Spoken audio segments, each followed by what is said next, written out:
Welcome to Bluntly Honest, where I'm just bluntly honest about anything that I know. And I know quite a bit about the medical industry. How do I know quite a bit about the medical industry? They trained me. They put me through little classes, hoping that I didn't pay attention to what was going on. And by God's grace, I did. And I saw the millions and millions of dollars that were being made off of people's ignorance. And by ignorance, I mean people, they don't want to know. Like, they don't want to know how to heal themselves. They don't want to know, what to do. And they just want somebody to tell them, or an easy pill. But back in the day, grandmoms went into the yard and picked some fruit, picked some chamomile, picked something, and healed her babies. We made it generations without medical attention, and now we all are selling our souls for medical attention. More people die at the hands of the doctor. More people are more messed up after their trips to the doctor than they were before. So something that I just wanted to let everybody know was the blood is the major money maker for the medical industry in several different ways. One, because if you get sick, they make money off selling you other people's plasma. They pay $20, $30, maybe $50 if you're a little chunky for people to go and donate plasma. And then they give it to people who need dialysis. And then they give it to people who get into an accident and they may need a blood transfusion, which I believe in the medical industry to a certain extent. Like, surgeons are necessary, but the MDs, like just the dispensaries, the medical doctors that dispense medicine, I mean, we can basically say they're there to make a couple dollars off of us. They're there to promote drugs because the epidemic for opiates is ridiculous. And you can't buy a poppy seed without your everything bagel, but they'll sell it to you in the form of a Percocet, and then make it hard for you to get. Like, how many people know somebody that maybe got into an accident, shot, whatever, but they're hooked on Percocets because the doctor prescribed it to them? They're not hooked on Percocets. Like, you don't get a Percocet from your friend because they're that valuable that somebody know. They're not just going to give them to you. It's a $30 pill. It's a $20 pill. It's a $10 pill. So why would somebody give it to you? So this is what I'm here to be bluntly honest about. I'm here to be bluntly honest about the medical industry. I work for a major insurance company, and they just thought that I was just there to press the buttons because they paid me $16 an hour to pick up the phone and politely tell people no. But what they didn't anticipate was that I had my own chronic illness, and I felt for the people on the other end of the phone. I felt for them. I felt for everybody on the other end of the phone. So when somebody called and said, they had lupus or this and that and whatever, it bothered me. So once I started to research what the biggest issues were with chronic illnesses such as diabetes, lupus, sickle cell, HLH, which is with the reporter from CNN, or was it ESPN, just died from. All of these are blood disorders. And the reason why everybody dies from these blood disorders is because your blood is not getting enough oxygen. And the only way for you to feed your blood, and everybody now is vegan. Everybody is going with the Dr. Sebi said. You have to be a vegan. This and this and this and this. You do not have to be a vegan. God gave us animals to eat, to till the ground. Now we got John Deere tractors and we don't use the calf for all the things that we need to use them for. So we looking at them like they useless, or like a cow is never going to sit next to you in the job place. Their jobs are to till, eat the grass, and give you beef. And if you decide that you don't want to eat beef, it's not for you to be judgmental towards your neighbor because they eat beef. Everything is in moderation, but there are things on this earth that are put here to fix your blood. It's a multitude of things, like this burdock. Burdock root. Do you know those little sticky things when you walk through the woods or wherever in somebody's backyard and you get little sticky things on your little socks and stuff? That's burdock. Chamomile. Chamomile will expel a parasite. Chamomile is so good. It does abundance of things for your body. If you're nervous, you should have some chamomile tea instead of going to your doctor and getting a Xanax. So, milk thistle. That's excellent for your liver. There's a seed right here. Everybody right now is making it out to be like the miracle thing, which is called Nigella sativa, also known as black seed. Everybody is trying to make $1 off of this black seed. Oh, you have to have this black seed oil. It's a guy, he has so many YouTube viewers, and I even watch him. But he's like, now he's calling companies and asking them where they making it and asking them. And everybody making herbs in their backyard, because that's where herbs come from. The backyard. They grow out the ground. So any one of these companies could have picked these herbs from a family farm. Like, we are so out of touch with nature and how things go, and how back in the day, grandma and them used to have to farm. They had to kill their own cows. This generation is so soft. We like, oh my God, don't kill that cow. But it's been going on for generations. I don't know how you think people have enjoyed beef throughout history without killing a cow. And then we are so out of touch with what the order that God gave us. He told us if the animal is blemished, don't eat it. So you watch a video of one cow that's sick and you like, that's every cow. No, that's not every cow.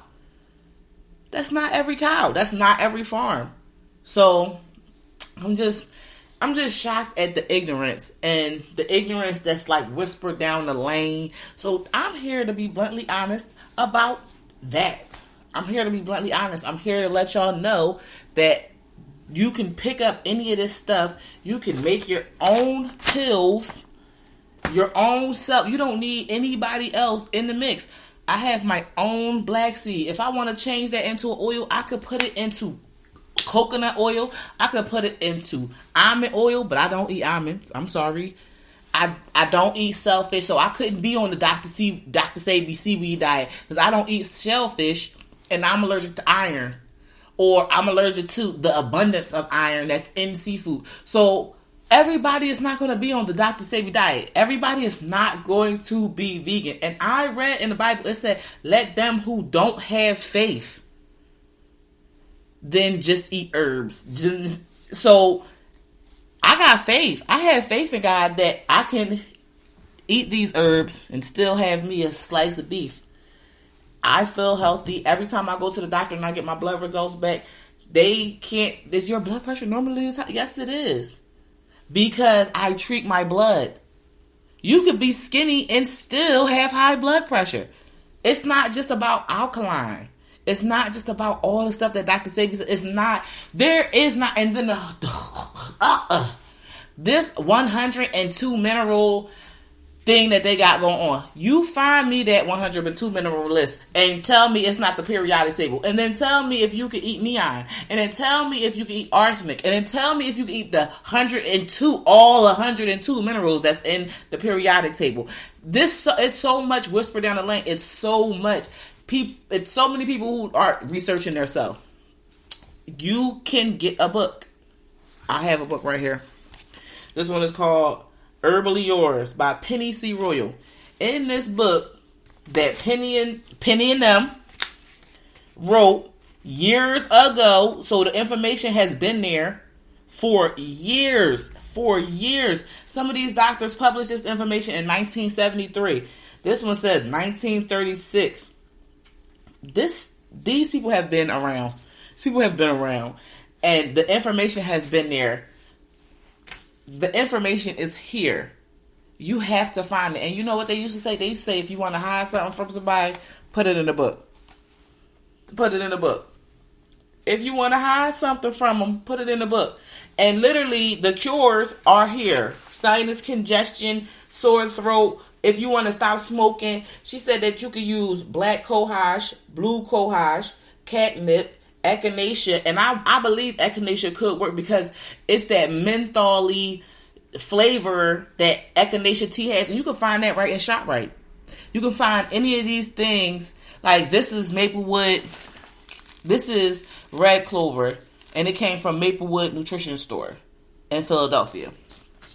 Chamomile. This came from Cousins, the supermarket. It's no excuse. This came from Penn Herbs on 2nd and Spring Garden. It's no reason why you should be chasing somebody down to charge you $400 for some herbs that you can find at the local markets. This came from Mr. Pollock's across the street from the 35th Police District. He had burdock root, organic, in there. So, I mean, this is rosemary. I found this at the local produce market. Any of these herbs clean and fix your blood. Also, another big thing that I wanted to get out before my time is up is rosemary. When we're eating meat, we have to treat our meat. Don't just use seasoning salt on your food. Don't just use seasoning salt. You need to sit your meat in herbs. So, rosemary. Another one that is excellent is oregano. I had some oregano fresh, dry, right out of my refrigerator. I'm still using it. Oregano also can be mixed with olive oil and wiped on your kid's wound because it's that strong. Now you have an antiseptic because oregano is awesomeness. Awesomeness.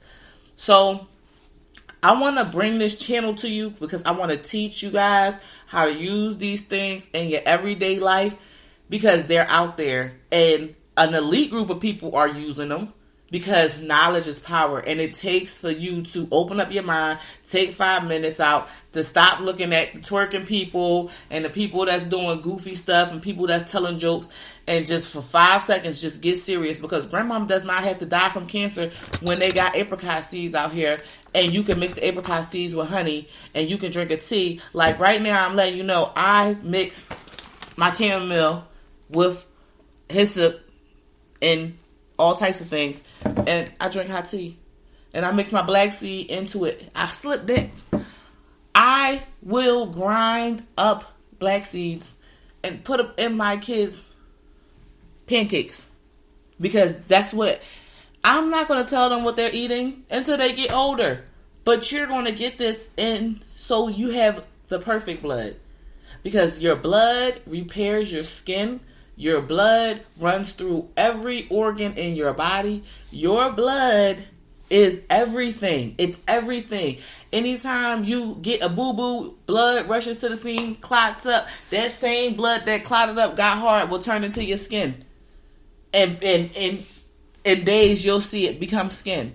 It's the same way. Blood repairs your organs. So if your blood is not strong, your body has no way to heal itself. So you have to get into these herbs. This is why black seed oil works. Because it changes your blood. It gives your blood oxygen. It changes it from that dark blood to bright pink blood. And anybody that has HIV, sickle cell, lupus, diabetes, every one of those blood issues, the issue of blood, you need to have Nigella sativa and honey in your diet. Honey is not a sweetener. It is medicine. That's why bees have stingers. Because God wants to make sure the honey hive is protected. If you mess up the pharmacy, just like the cops will come get you, them bees will come get you too. So, this has been our first episode of Bluntly Honest. I hope anybody and everybody can take something from this because everybody needs this information. Follow me on Instagram at T4A Reason. It's a lovely little thing I got going on. And also Pirates of Medicine. I love y'all. Be blessed.